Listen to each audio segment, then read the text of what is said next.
So, quick disclaimer, I say a lot in this video, so keep that in mind. Hey everyone, today we're going to be talking about Minecraft Dungeons, and I'm going to be reviewing the game and telling you about it. I actually haven't finished the game myself. I actually have one level left, and that's when you face the Arch-Illager. Haven't done that yet, but I'm pretty excited to beat the game. But here what I'm talking about is, it was awesome. It's a pretty cool game, and I like the spin on Minecraft. Instead of Minecraft being that slow-paced game, it's actually more fast-paced, and also is way more focused on combat, adding more and more things to it. It didn't have many times to Minecraft. There's no wooden swords. You can't craft. There's no stone swords. None of the swords. Not even diamond swords, which is pretty crazy. I thought, but most of the things in the game were just different. None of the stuff in the game was really the same. There was stuff like the bow, but that was it. And to be real, I liked it. Even though the game had different things in it, like, it was different and it wasn't very, like, Minecraft-y, I guess you could say. It feels like a different game than normal Minecraft. The only thing that has similar with Minecraft is it has the same characters. The character selection has some interesting characters. Not actually, I didn't choose any of those characters. I just chose Steve because Steve's my man. Everyone likes Steve. My favorite level, personally, was the Fiery Forge for its cool mechanics and its cool final boss. The ending boss is the Redstone Monstrosity, which is a really cool version of the Redstone golems that find early in the game. These are like weird beast guys. They're like mini bosses. There was like two mini bosses actually. There's three mini bosses. There was the Enderman, which had a really cool effect, by the way, because in the original game he was based off Slenderman. When it came out, when Endermen were in the game, he was actually they were based off Slenderman. So the fact that the screen blurs is it's glad to see they recognized that, and I thought that was really nice that they recognized where it was based, and I thought that was pretty cool. It was a little stronger than normal Enderman, which is a little weird, and he was kind of annoying to kill, especially since he had so much health, but I still enjoy it because it adds somewhat of a challenge to the game, as most of the enemies can be killed in one hit with most of your weapons. That doesn't matter though, because they have a lot of them, and there's strength in numbers apparently, because there are a lot, and there are different variations of them, like normal zombies and normal skeletons, as well as them normal armored zombies with swords and armored skeletons. Those guys can take much more of a beating before they die. That's cool, as well as the mechanic that I was talking about, and why I like the Fiery Forge so much is because there's a certain part in the level where you have to overload the generator things. I forgot exactly what they were, but you overload them and they shoot out in like a little cross, and it blasts the radius. Well, it's not even a radius. It just goes out really far, and if you get hit by it, you actually take damage. Now, at the same time, redstone golems are chasing you, and any mob that gets hit by those will take a bunch of damage. So you can actually use that to your advantage and make them get hit by it, which is what I did a lot. And it was really cool. I just like the fact that they actually allow you to do that, which is really interesting. And I think they did that on purpose just because you could do that, and it's a really interesting mechanic. That's one of the reasons why I like it. And then the Redstone Monstrosity does have the same mechanic. I wish I had a clip of it, but for some reason Xbox decided not to save that clip. Thanks, Xbox. Now I don't have a clip to show you of the Redstone Golem. Guess you just have to play it yourself to find out. But anyway, the Redstone Golem had the same thing, except he was way stronger, and he had these, like, squares that would roll at you, lava squares, and they roll at you. And if you got hit by them, they just continue doing damage until you hit them once, and they stop. It actually sometimes could kill you, sometimes. There were still some bugs to it, but overall it was a pretty solid, there wasn't much I found wrong with it, except when I died one time in the Redstone Golem against the Redstone Monstrosity, not the Golem, much bigger than the Golem. I like the design. I didn't mention that, but I like the design. The design looks really cool, and it looks cooler than a Redstone Golem. It looks way cooler than a Redstone Golem. He's huge. The only problem, but again, back to the bug I was talking about, there was a weird bug. I'm not sure if it was only a one-time thing or if it does it for everyone. But the bars that lock you in the area were still there when I died, and it spawned me outside of it, not inside of it. So I had to, like, roll back in. But that was about it. Speaking of rolling, the rolling mechanic is pretty interesting, as well as being able to roll out of the way is pretty cool, as well as being able to roll over gaps so that you wouldn't fall. That's actually how I figured that out when I had to do it in the beginning of the game. It was cool. The levels were pretty cool. The design for the levels was pretty cool. I liked the weapon choices. The weapons were so cool. The enchantments, they were completely different, and I wish they'd put them in real Minecraft, because these are some pretty cool ones. Like the lightning one, I have it on my axe.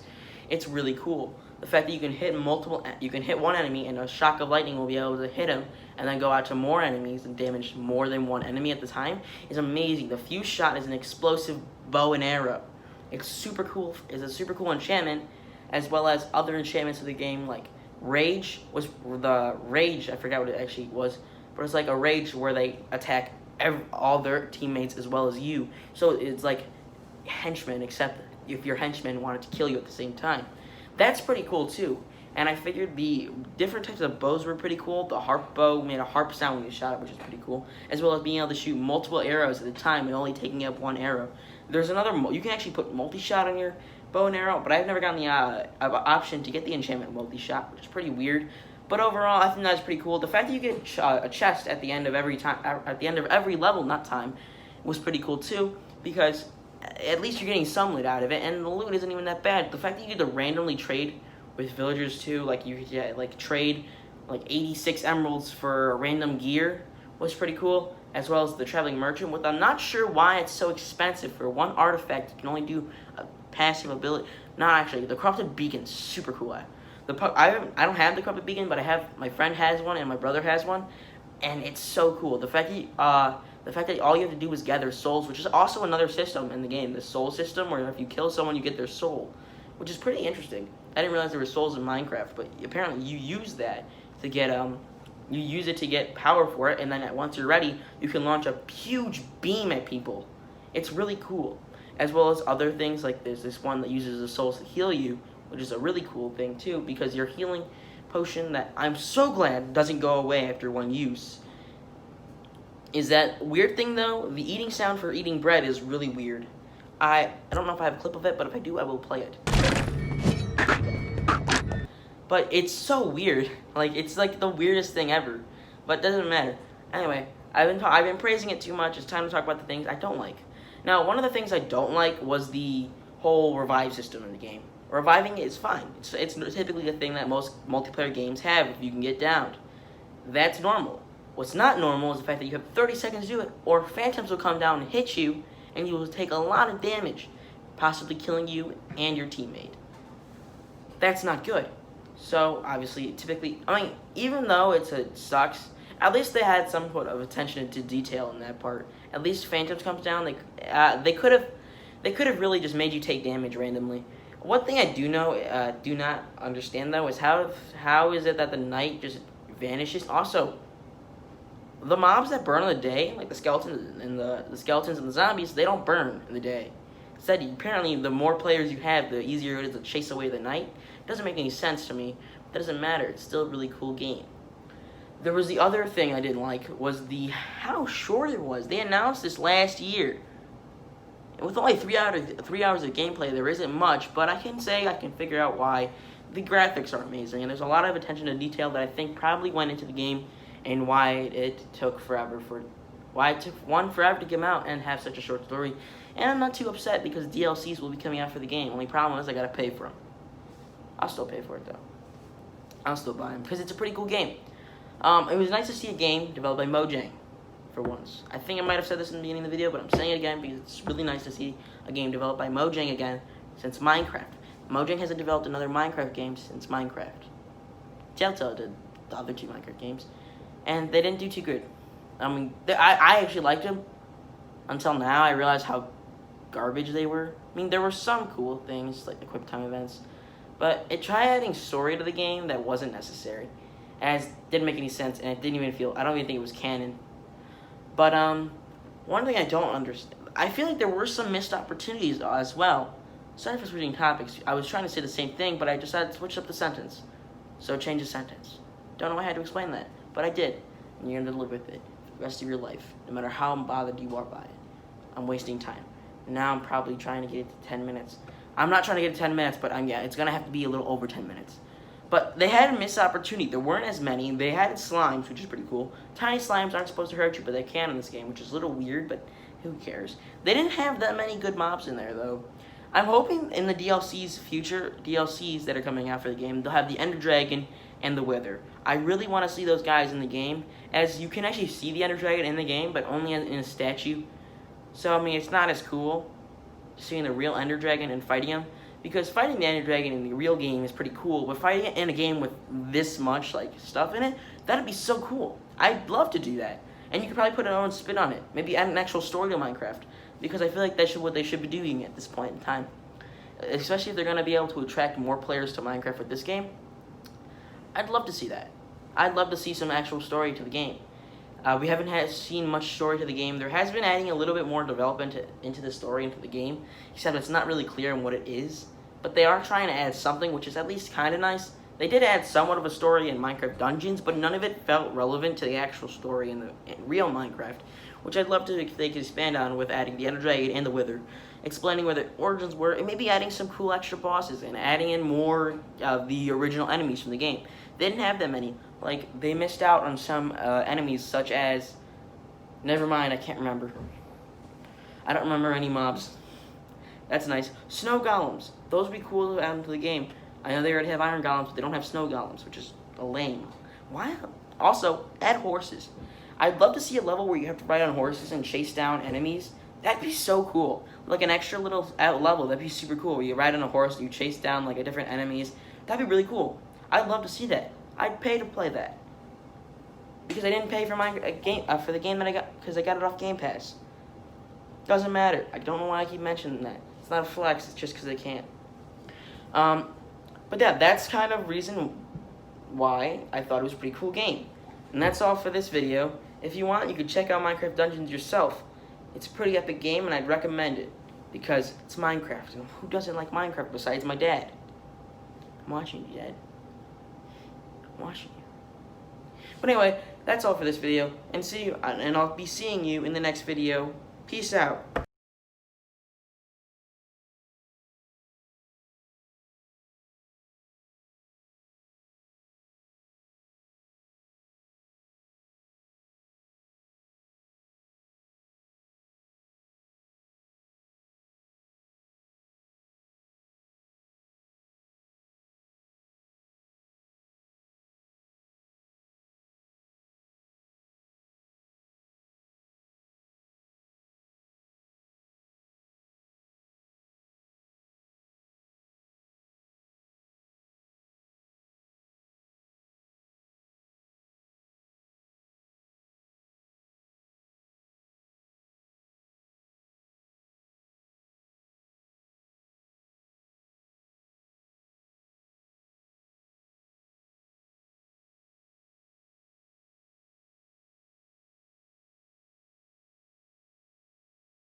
Ha!